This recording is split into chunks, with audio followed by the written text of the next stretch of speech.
When I see today's news roundup, it's impossible to deny. Donald Trump is sinking at record speed, and each new revelation is worse than the last. First, the shocking discovery. What Zelensky did exposed Trump in a way that even his allies can't defend. Then, the unexpected move by Gavin Newsom at the White House left Trump completely terrified, directionless, and without a narrative. And to top it off, the final bombshell. Breaking news. Something truly shocking just happened to Trump in Washington, and this could be the beginning of the end for him. Stay tuned, because today, the House has finally fallen. Before we start, leave your like and subscribe to the channel. Shocking. Trump is in panic as Zelensky delivers a historic checkmate, shaking Washington and all of Europe. What is happening now in Washington and across Europe is absolutely shocking, and the full magnitude of it has yet to be fully realized. Volodymyr Zelensky, the president of Ukraine, is executing strategic maneuvers that even the top experts did not expect, putting Donald Trump in an increasingly vulnerable position. While Trump tries to manipulate the narrative, pressure allies, and undermine Ukraine's sovereignty, the reality is that he is being outmaneuvered, and with every move he makes, Europe and Ukraine strengthen their stance against his attempts. Trump insists on weakening Europe, showing it as powerless, and wants to directly dictate which countries and regions fall under Russia's sphere of influence. But international reactions show that it's not that simple. The New York Post recently highlighted some of these movements, revealing something alarming. Trump is desperate, trying to force Ukraine to submit and cede territories Russia has failed to take over years of war. He demands that Ukraine abandon the Donbas, but Ukrainian forces still control 30 to 35% of this crucial region. Any direct concession would not only be unjust, it would be catastrophic, allowing Russia to use these areas as bases for new attacks, including against Kyiv. Zelensky understands the risk and is unwilling to accept a surrender that could compromise the security of Ukraine and all of Europe. Meanwhile, Trump's actions have been erratic and often pathetic. In Washington, he brags about withholding aid to Ukraine, trying to appear tough while getting caught up in ridiculous details, like announcing UFC fights at the White House, as if that were a priority amidst a historic international crisis. He compares himself to Obama, criticizes Biden, and speaks confusingly about amounts given, equipment, and spheres, but everything comes off disjointed and disastrous. In contrast, Zelensky travels from London to Brussels, holding decisive meetings with European leaders, including Emmanuel Macron, Keir Starmer, and Friedrich Merz. In these meetings, European leaders make it clear that their trust in Trump's U.S. is shaken, that they will not accept artificial peace proposals, and that Ukraine cannot be left at Russia's mercy. The message is clear. Europe is united. Zelensky is acting decisively, and Trump is being diplomatically and politically isolated. In London, Zelensky participates in teleconferences with an impressive list of representatives: Finland, Italy, Poland, Norway, the Netherlands, Denmark, Sweden, Turkey, along with the NATO Secretary General and the presidents of the European Council and the European Commission. He reinforces the idea that Ukraine is Europe, and that any concession allowing Russia to advance without resistance would be disastrous not just for his country, but for the entire continent. During these meetings, the contrast is evident. On one side, a strategic leader planning and orchestrating every step. On the other, Trump, uncontrolled, concerned with image, distracted, and focused on showing empty power. What is happening is not just the geopolitical struggle. It is a demonstration of Trump's absolute inability to handle complex crises. While Zelensky moves the pieces, Trump conducts public events full of incoherence. He declares he will give nothing to Ukraine, claims Obama gave blankets while he only gave darts, a ridiculous comment for an international leader, and shows frustration with any serious attempt at dialogue. At the same time, Trump pressures Brussels and Belgium not to release frozen Russian funds, as if this were a personal negotiation or bargaining opportunity. Every action by the president reveals not only his obsession with the Kremlin, but also his complete unpreparedness to understand the complexity of the European and Ukrainian situation. On the military front, Russian attacks continue daily. Drones, ballistic missiles, and bombing strike Ukrainian infrastructure, and Zelensky's strategic response proves consistent, coordinated, and effective. He seeks reinforcements, strengthens defenses, and coordinates diplomacy with allies Trump tries to undermine. The contrast could not be clearer. One leader plans and protects his people. The other worries about UFC fights, media appearances, and self-promotion. At the same time, Trump's pressure on the U.S. and allies to force Ukraine to cede territory is a strategy that already shows weakness. Even European officials admit that this stance is disastrous, that forcing the Donbas to be surrendered could lead to further military escalation, and that Ukraine still maintains control of a significant part of the region. Zelensky, for his part, understands the risks and holds a firm position, uniting European leaders, defending his country's sovereignty, and showing that any rushed decision would be a tragedy for all. Looking at global politics, Trump makes decisions that weaken the U.S. and strengthen adversaries. From selling critical technology to China, making poorly calculated phone calls, and adopting policies that anger international partners, the president shows that his leadership vision is at best confused and at worst harmful. Zelensky, for his part, uses every move by Trump to his advantage, consolidating alliances, strengthening European defense, and creating a narrative of clear, strategic, and respected leadership. The situation is increasingly dramatic. Every step Trump takes, every public announcement, every rash decision demonstrates that he does not understand the context, that his actions are driven by personal interests, and that he is unfit to manage the crisis he attempts to manipulate. Meanwhile, Zelensky not only responds, he anticipates, articulates, mobilizes, and creates conditions to ensure that his country and all of Europe are not subjected to Trump's or Putin's will. The contrast could not be clearer. While Trump is distracted, theatrical, and irrational, Zelensky moves with strategy, precision, and determination, reinforcing alliances and demonstrating international strength. Europe watches, international allies are impressed, and Trump finds himself increasingly isolated. Yet he insists on attempting to undermine Ukraine's sovereignty with absurd orders and demands. As all this unfolds, the world observes, and with every passing hour, Trump's ability to positively influence the situation diminishes. It's a strategic race where only one side seems to have a real plan, clear vision, and effective execution, while the other is completely lost, reacting, and trying to maintain a semblance of control, but increasingly failing. Zelensky, with every move, shows that Ukraine has allies, strength, and leadership. Trump, on the other hand, sinks deeper into confusion, obsession with the Kremlin, and a narrative that no longer fools anyone. While Trump gets lost in his own spectacles and disjointed statements, Zelensky continues playing his checkmate, step by step, with skill and precision. After meetings in London and Brussels, he once again demonstrated not only political strength, but clear strategic vision regarding the next moves in the war and international diplomacy. Zelensky understands that Ukraine's survival depends on coordination with Europe, unity among allies, and firm resistance against any external pressure attempting to cede territory to Russia. He is not merely reacting, he is setting the pace, controlling the narrative, and, above all, showing that real leadership requires planning, courage, and long-term vision, qualities Trump clearly lacks. In Brussels, Zelensky met again with NATO Secretary General Mark Rutte, Ursula von der Leyen, and Antonio Costa.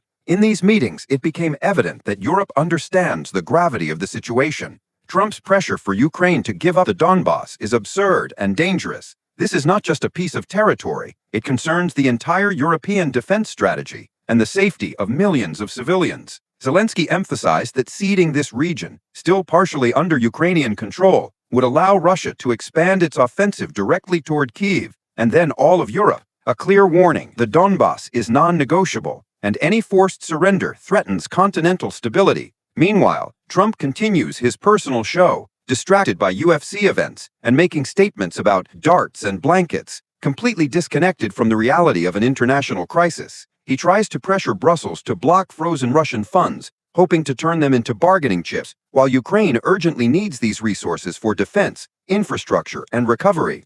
Every move Trump makes reveals not only his strategic negligence, but his tendency to favor Russian interests over Europe and Ukraine. It confirms that his obsession with Putin is not just political, it is personal and highly dangerous.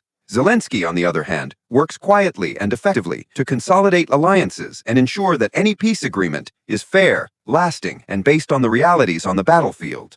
He coordinates efforts with European leaders, strengthens air defenses, ensures energy assistance, and maintains open communication lines with all partners.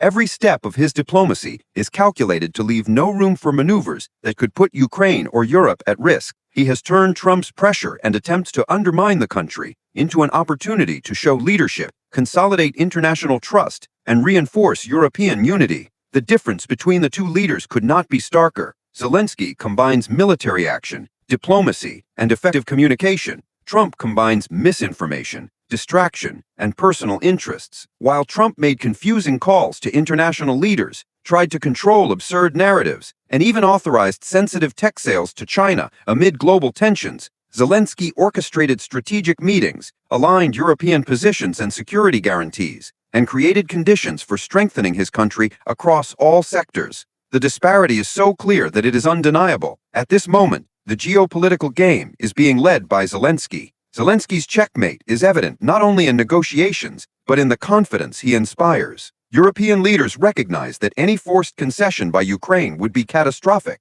and their unity around Ukraine shows that Trump lacks the power to impose his will. Even high-ranking European officials, who prefer not to speak publicly, affirm that Ukrainian resistance is the most realistic and safe option. Ukraine maintains strategic control over essential areas, and any attempt by Trump to cede territory would betray principles of sovereignty and international defense. Zelensky, with his firm stance, turns external pressure into a strengthening argument, consolidating alliances and ensuring that Ukraine's voice is heard in all negotiations.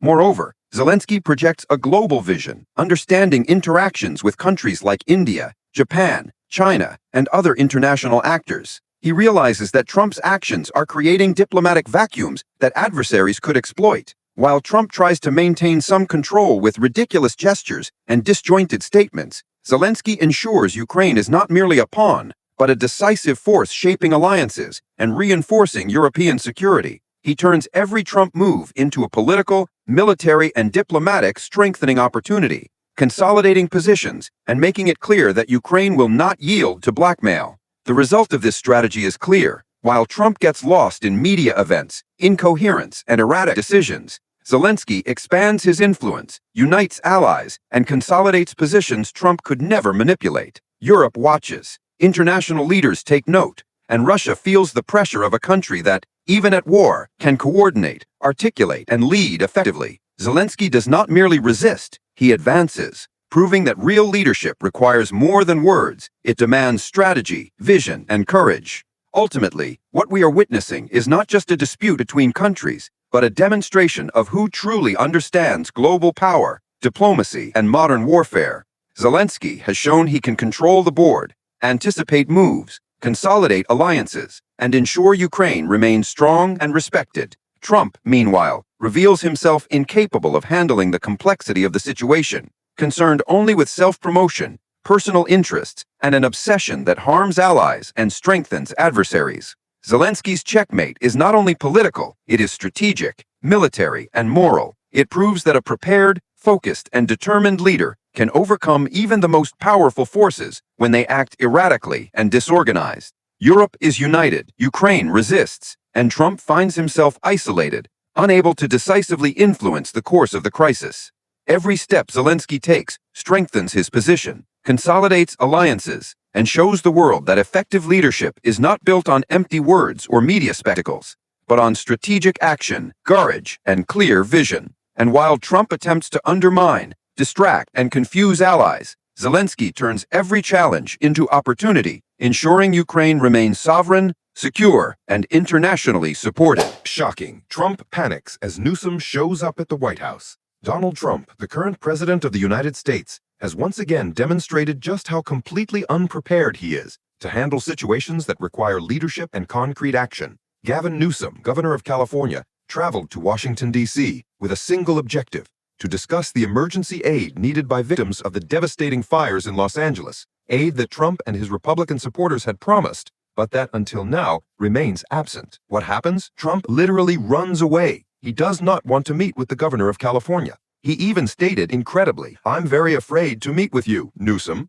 Yes, the President of the United States, responsible for the safety and well-being of millions, avoids facing a governor to address American lives. While Trump hides, Newsom maintains a firm, incisive, and absolutely determined posture. He directly challenges the president, "Are you afraid to meet with me?" and emphasizes the absurdity of the situation. While Trump avoids discussing emergency aid, he participates in extravagant ceremonies, engages in fake peace awards, irrelevant award events, and even organizes UFC fights in Washington, D.C., showing completely distorted priorities. Newsom then attempts to circumvent Trump's refusal by offering alternatives, meetings with FEMA representatives, the Department of Homeland Security, or any White House staff who could address California's needs. But the response is the same. No one wants to face Trump. Everyone is afraid. Everyone avoids confronting the president's inaction in the face of a real crisis affecting thousands of people. Faced with this cowardice, Newsom does not back down. He positions himself strategically in a commercial building near the White House, observing the center of American power, and begins to incisively expose Trump's complete leadership failure. He spares no criticism. He publicly mentions sensitive files, such as those related to Jeffrey Epstein, highlighting how Trump manipulates and distracts the public while ignoring serious responsibilities. Meanwhile, the president continues wandering inside the White House, preoccupied with awards, personal prestige contests, and irrelevant internal discussions, showing complete disconnection from reality. Newsom, on the other hand, goes all in. He holds bipartisan meetings with senators from both parties, demonstrating that true leadership is not measured by titles, awards, or spectacle, but by the ability to act and achieve concrete results. FEMA, however, refuses even to send an official to engage with the governor's office about emergency aid, revealing the extent of institutional failure and the absence of presidential responsibility. Newsom documents every step, using memes and strategic provocations to publicly expose Trump's pathetic behavior, emphasizing that leadership requires courage, action, and commitment to the people, qualities the president clearly lacks at this moment.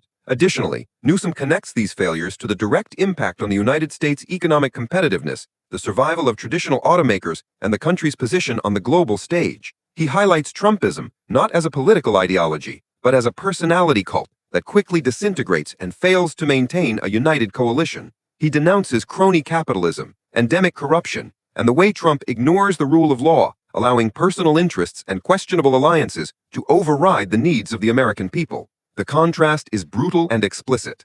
On one side, we have a president who shirks responsibilities, gets lost in distractions, ignores crises, and focuses on self-promotion. On the other, a determined, strategic governor who uses his voice, presence, and actions to ensure institutions work and the population is served. Newsom demonstrates that leadership is concrete action, courage, and vision, not empty speeches or appearances. He exposes the urgent need for accountability and competence, while Trump proves incapable of handling emergencies or making rational decisions for the country's well-being. While Trump remains preoccupied with titles and irrelevant events, Newsom addresses the real problems of California, confronts serious failures, and demands accountability from everyone involved. He demonstrates that true leadership is achieved through tangible results, strategic action, and courage to face crises, even when it means publicly exposing the failures of a president who appears completely disconnected from reality. The situation becomes even more alarming when observing that Trump, even as the country faces natural disasters and critical emergencies,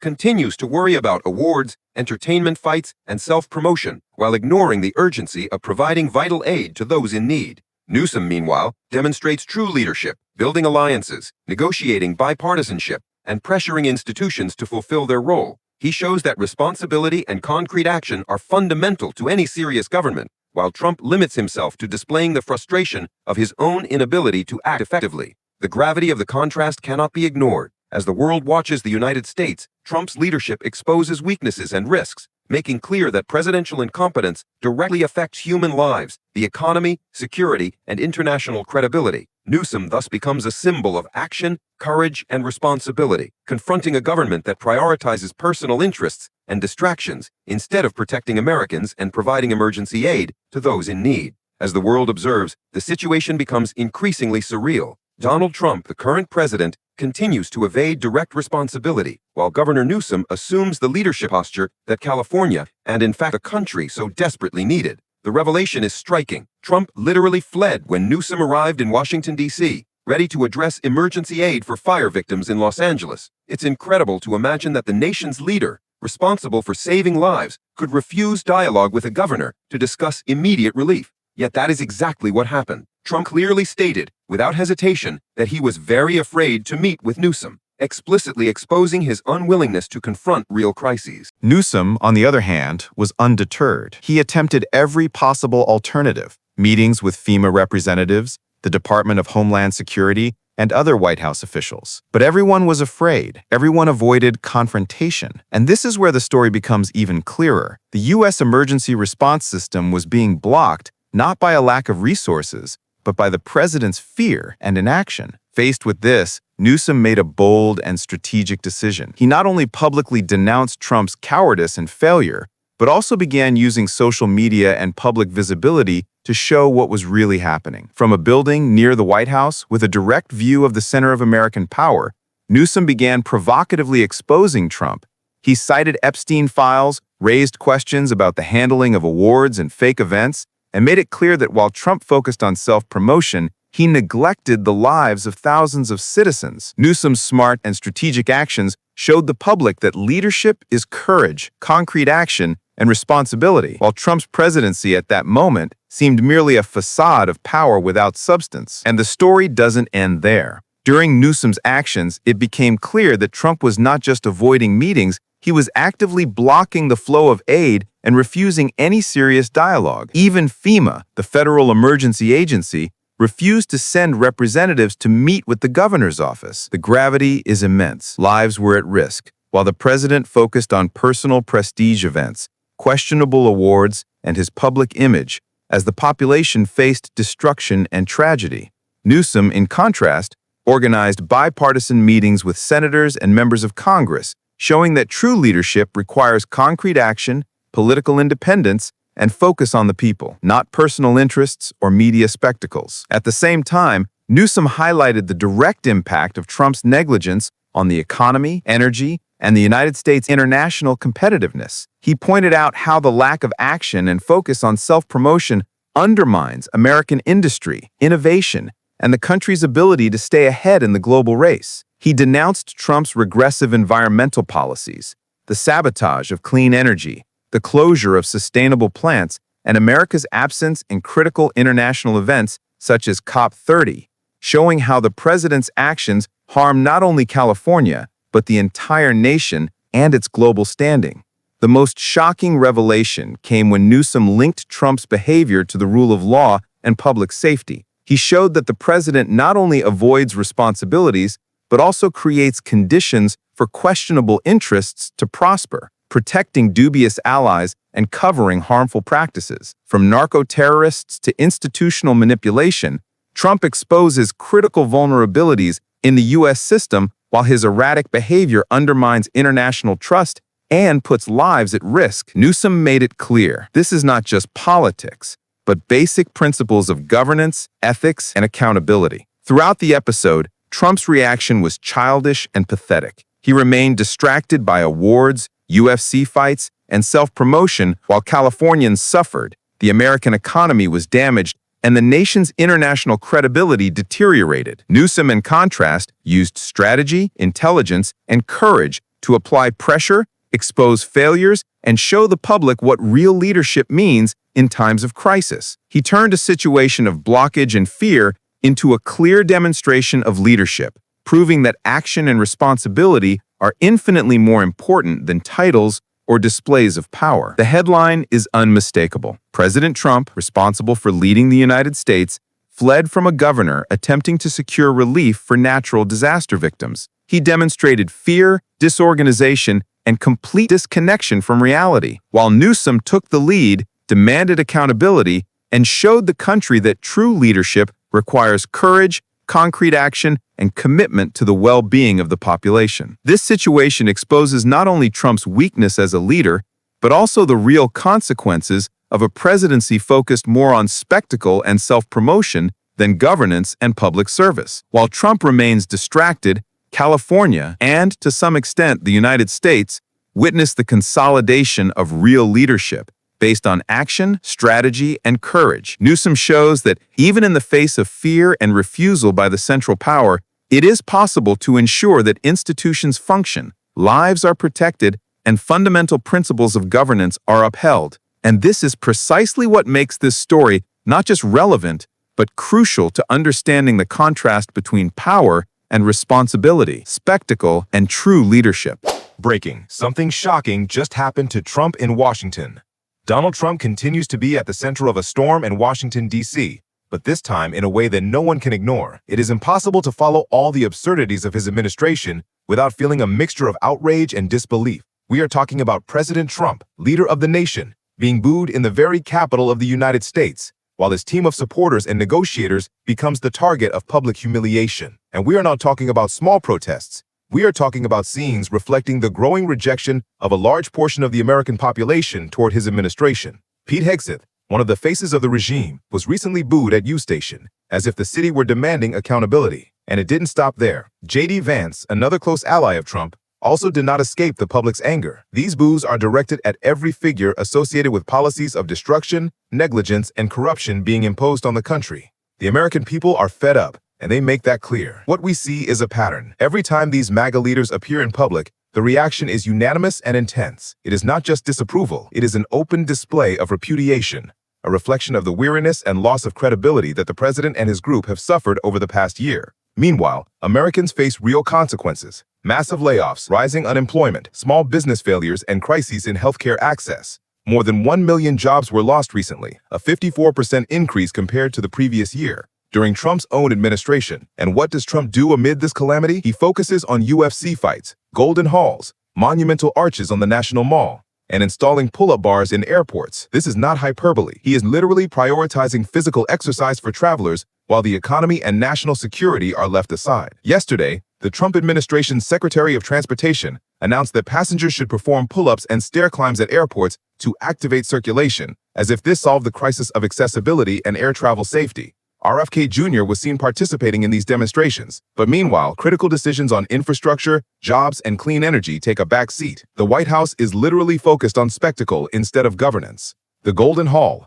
larger than the White House itself, symbolizes the excess and obsession of the president with his own grandeur, while essential economy and environmental recovery projects remain stalled. And the incompetence doesn't stop there. When asked about a video of an attack on a fishing boat on September 2, Trump reacted aggressively and out of control. There is no accountability, only personal attacks and evasive responses. It is a consistent pattern of disinhibition, aggression, and chronic forgetfulness, possibly related to cognitive issues. But what it reveals is the fragility of a president incapable of handling even the most basic responsibilities of his office. Comparisons with his own father, who displayed similar signs, are inevitable. What we see is a leader mixing misinformation, attacks on the press, neglect of national crises, and lack of strategic planning. Moreover, there is an absolute disregard for the law and institutions. Confidential documents were stolen, court orders ignored, and Trump's involvement in the January 6th insurrection continues to be obstructed through repeated invocations of executive privilege. He manipulates narratives, spreads false propaganda, and encourages his followers to discredit essential national institutions. Special Counsel Smith tries to bring transparency,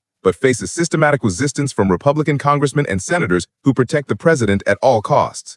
This is not politics. It is a direct attack on the rule of law. Meanwhile, Trump continues to deceive his own supporters. Recently, he sent an email promising tariff reimbursement checks, implying that followers would receive money directly from him. In reality, there is no check, no compensation, just manipulation and emotional fraud. It is the same pattern of empty promises that accompanies his administration. Billion-dollar agricultural bailout packages announced in a disorganized manner, contradictory public statements, and an obsession with self-promotion instead of responsible governance. The impact goes far beyond domestic politics. Economically, recent decisions by Trump, such as allowing China access to sensitive NVIDIA technology, undermine the United States' competitive advantage. The nation loses ground in innovation and strategic security, while Trump prioritizes personal interests and questionable alliances. The world watches as competitors advance, while Trump keeps the country in constant improvisation and spectacle. Each of these elements, public boos, entertainment distractions, attacks on the press, crisis neglect, manipulation of supporters, and harmful strategic decisions, paints an alarming portrait of what it means to have Donald Trump as president today. It is a government marked by chaos, disrespect for institutions, and the promotion of personal interests above national well-being. And while the public watches, what unfolds is not just politics. It is a threat to the fabric of American democracy, public trust, and the United States' global competitiveness. The question is clear. How long will the population, Congress, and the world tolerate this combination of vanity, irresponsibility, and manipulation? What will be the long-term effects of this administration on the economy, security, and the country's international image? What truly happens when the leader of a superpower engages in constant spectacle while the real world demands serious, effective governance? As the first chapter of Trump's disastrous administration unfolds publicly, a second layer of reality reveals itself even more concerning. What is happening in Washington, D.C. is a true display of incompetence and disregard for institutions. Trump continues to be booed and discredited, yet focuses his attention on issues irrelevant to the American people, while serious crises are neglected. Pete Hegseth, J.D. Vance, and other close allies face ongoing protests and boos, a clear demonstration that the population is fed up with policies that harm the middle class, weaken security, and increase inequality. This pattern repeats whenever these individuals appear in public. Meanwhile, Trump continues promoting his own personal interests and distractions. UFC fights at the White House, the giant Golden Hall,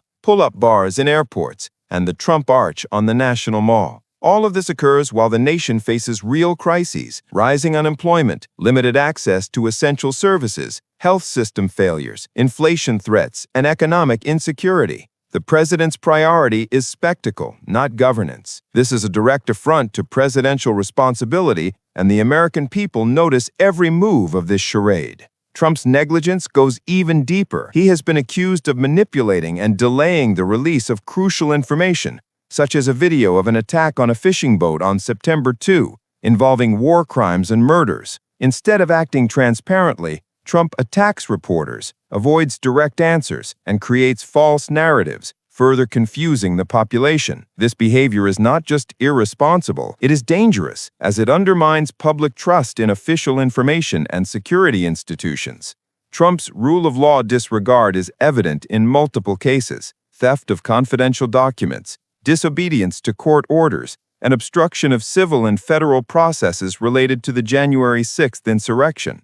Every step he takes is accompanied by attempts to cover the truth, misinform his supporters, and discredit any authority attempting to hold him accountable. Jack Smith, special counsel, faces resistance from Republicans close to the president, who protect Trump at all costs, keeping critical information from the public. It is an unprecedented campaign of institutional manipulation in modern American history. Furthermore, Trump continues deceiving his own supporters with empty promises. Recently, he sent emails claiming he would issue tariff reimbursement checks, leading people to believe they would receive money directly from him. In reality, no check exists, only emotional manipulation. This pattern of false promises recurs in agricultural bailout packages, contradictory public announcements, and policies that benefit few at the expense of the general population. It is a cycle of fraud, spectacle, and distraction that intensifies daily. The strategic impact of Trump's actions is also alarming. By allowing China access to advanced NVIDIA technology, the president compromises the United States' competitive edge in semiconductors, risking national security and technological leadership. While the world advances in innovation, Trump prioritizes personal interests, questionable alliances, and self-promotion. The country loses ground in economy, technology, and global influence, and the president shows no concern for these consequences. Domestically, the Trump administration fosters a culture of blind obedience and punishment. Controversial orders from the Department of Homeland Security and ICE, such as sending migrants to El Salvador in violation of court orders, demonstrate that the administration encourages illegal and cruel actions while feigning legitimacy in the media. Officials like Kristi Noem stand out in this process, using staging and propaganda to mask abuses.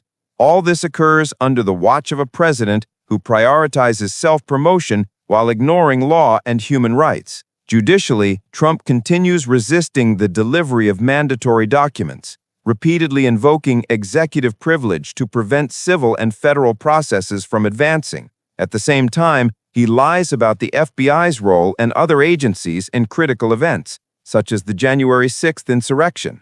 The public watches, confused, as the president manipulates narratives, ignores legal processes, and protects allies who defy court orders. It is a systematic obstruction strategy based on deceit and personal protection that threatens government balance and trust in institutions.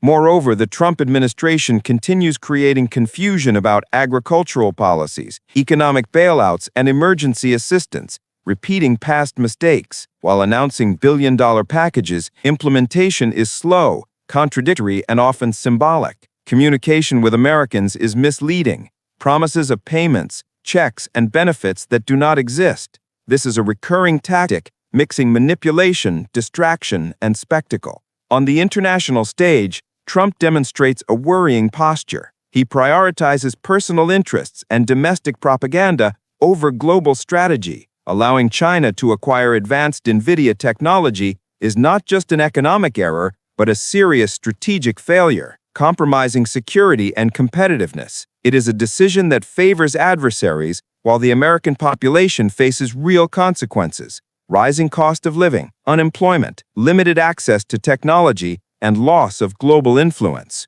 All of this creates a clear portrait. The Trump administration, led by the president himself, is more concerned with self-promotion, spectacle, and manipulation than with responsibility, governance, and protecting the American people. Every action, every decision, every legal deviation reflects a pattern of neglect and negligence, threatening institutions, the economy, and security. The administration turns real problems into entertainment and propaganda, while the population suffers. The inevitable question arises: how long will Americans tolerate this behavior? How long will allies, institutions, and the public accept constant manipulation, law denial, and disregard for the country's real needs? What will it take to restore trust in institutions and hold a president accountable who seems more interested in spectacle than governance? How long will the world endure a leader who mixes vanity, fraud, and dangerous strategic decisions while ignoring the reality of the population he governs?